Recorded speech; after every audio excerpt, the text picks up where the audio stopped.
Hi అందరికీ నమస్కారం. Welcome to our channel. Present మనతో పాటు గెస్ట్గా ఉన్నారు మాణిక్ గారు. సార్ నమస్తే అండి. నమస్తే సార్, తెలుగుదేశం పార్టీ కార్యకర్తల్ని వదిలేదు. సో మిగిలిన పార్టీలతో పోలిస్తే తెలుగుదేశం పార్టీ వాళ్ళ కార్యకర్తల్ని సొంత ఫ్యామిలీలా ఫీల్ అవుతుందని అనే దానికి సో ఒక వార్త అయితే బయటకు వచ్చిందండి. సో మనం దేశం కోసం ప్రాణాలు అర్పించి జవాన్ల గురించి వినే ఉంటాం. కానీ ఒక రాజకీయ పార్టీ కోసం తన ప్రాణాలు అర్పించినటువంటి తోట చంద్రయ్య గారు సో మరణించారు. సో ఆ మరణించినటువంటి చంద్రయ్య గారి కొడుక్కి సో గవర్నమెంట్ ఉద్యోగాన్ని అయితే ఇవ్వడానికి సో కూటమి ప్రభుత్వం ముందడుగు వేసింది. సో దాని గురించి మీ అభిప్రాయం ఏంటి? కరెక్ట్ అండి. ఇందాక మీరు చెప్పినట్టుగా టీడీపీ అనేది కార్యకర్తల పార్టీ అంటారు. రీసెంట్గా లోకేష్ గారు కూడా ఆ పార్టీకి కోటి సభ్యత్వాలు నమోదైన నేపథ్యంలో ఆయన కార్యకర్తలని ఒక రకంగా ఎంతగానో అప్రిషియేట్ చేశారు. ఇది కార్యకర్తల పార్టీ, కార్యకర్తలు లేకపోతే ఈ పార్టీ లేదని చెప్పి లోకేష్ గారు, education minister, IT and education, ఆయన చెప్పారు. అలాగే ముఖ్యంగా బీసీల పార్టీ అంటారు. అంటే బీసీలు వెన్నుదన్నుగా ఆ పార్టీకి సీనియర్ ఎన్టీఆర్ గారు వ్యవస్థాపకులు, టీడీపీ వ్యవస్థాపకులు ఎవరైతే ఉన్నారో ఆయన ఉన్నప్పటి నుంచి కూడా బీసీలకు ముఖ్యంగా పెద్దపీట వేసేవారు. ఓకే. అయితే 2022లో జనవరి నెలలో తోట చంద్రయ్య గారిని ఆయన బీసీ సామాజిక వర్గం, గుండ్లపాడు అనే విలేజ్, మాచర్ల నియోజకవర్గం, వైసీపీ రౌడీ ముక్కలు అతి కిరాతకంగా రోడ్డు మీద కత్తితో విచక్షణరహితంగా కోసి చంపారండి. పొడిసి కోసి చంపారు. ఆ నేపథ్యంలో అప్పుడు చంద్రబాబు నాయుడు గారు చలించిపోయి ఆయన మృతదేహాన్ని సందర్శించడమే కాదు, ఉదయం నుంచి సాయంత్రం వరకు అక్కడ ఉండి కార్యకర్తల గుండెల్లో ధైర్యాన్ని, భరోసాను నింపి ఏకంగా చంద్రయ్య గారి పాడె మోసారు. ఆయన పాడె మోసి ఒక రకంగా కన్నీరు మున్నీరయ్యారు. చాలా బాధపడ్డారు ఆయన. ఆ రోజంతా నేను అక్కడే ఉన్నా, చూసే కూడా నేను. ఓకే. అయితే ఆయనను అంత కిరాతకంగా చంపిన వ్యక్తుల మీద రీసెంట్గా సిఐడి కూడా అప్పగించారు ఆ కేసు రాష్ట్రంలో సంచలనం అయింది. ఒక రకంగా టీడీపీ అత్యంత గెలుపుకి ఇన్ని సీట్లు రావడానికి కూడా ఆ సంఘటన కూడా ఒక మెజారిటీ పెంచడానికి ఆస్కారం అయిందని కూడా నా నమ్మకం. ఓకే. అయితే ఆయన కుమారుడు ఉన్నాడు, తోట వీరాంజని. ఆ తోట వీరాంజి తన తండ్రిని దారుణంగా చంపుతూ ఉంటే ఆ కుర్రోడు చూసి, అంటే చదువుకున్న వ్యక్తి కనుక, యంగ్స్టర్ అనమాట, 25 years 26 ఉంటాయేమో. ఆ అబ్బాయి వాళ్ళ నాన్నగారు చంపుతూ ఉంటే అక్కడికి వెళ్ళబోయాడంట. వెళ్ళబోతే తన్ను కూడా చంపేస్తారేమని చెప్పేసి పట్టుకున్నారు వేరే వాళ్ళు బంధువులు. ఆ క్రమంలో సీక్రెట్గా వీడియో తీశాడు ఆ సిచ్యువేషన్. వీడియో తీయటం వల్ల ఫొటోస్ ఇవన్నీ కూడా బయటకు వచ్చాయి.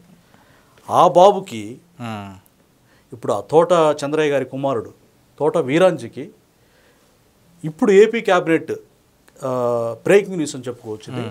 తీర్మానం ఏం చేసి ఏకగ్రీవ తీర్మానం చేసింది.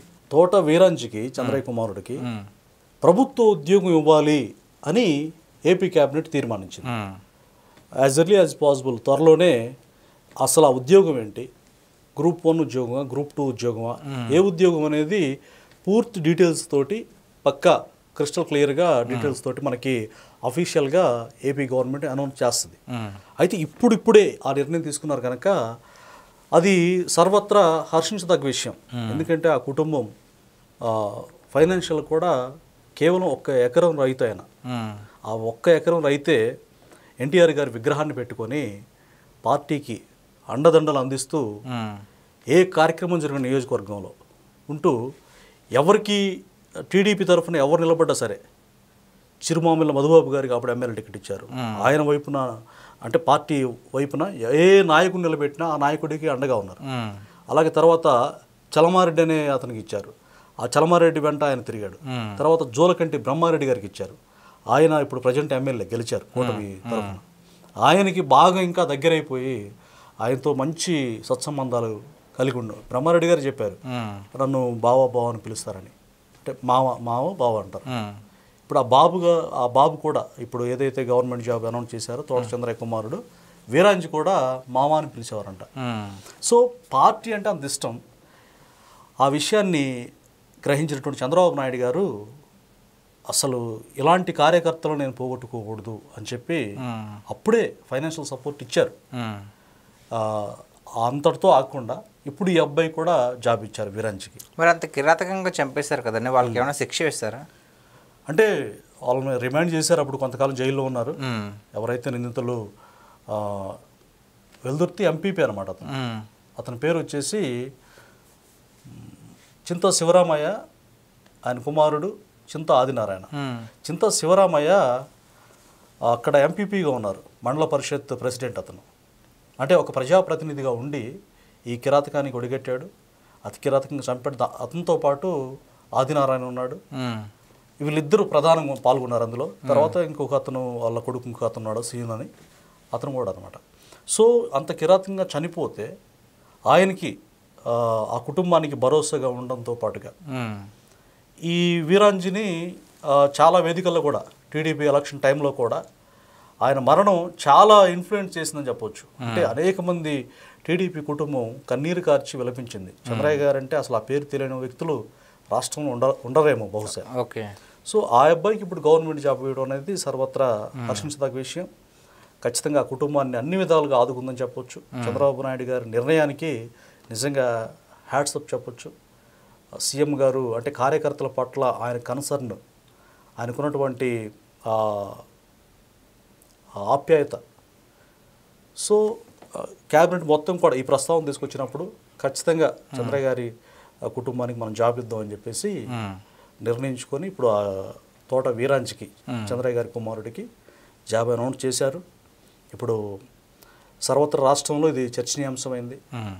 మరి ఇక ఆ డీటెయిల్స్ మొత్తం కూడా త్వరలోనే తెలిపే అవకాశం ఉందన్నమాట. సో ఇలాగా మరి చంద్రబాబు నాయుడు గారు ఒక ముందడుగు వేసి కార్యకర్తలని ఒక చూపు చూస్తున్నారు కదా. సో ఇదే విధంగా జగన్మోహన్ రెడ్డి గారు ఎప్పుడైనా ఇలా చేసిన దాఖలాలు ఏమైనా ఉన్నాయండి కార్యకర్తల కోసం?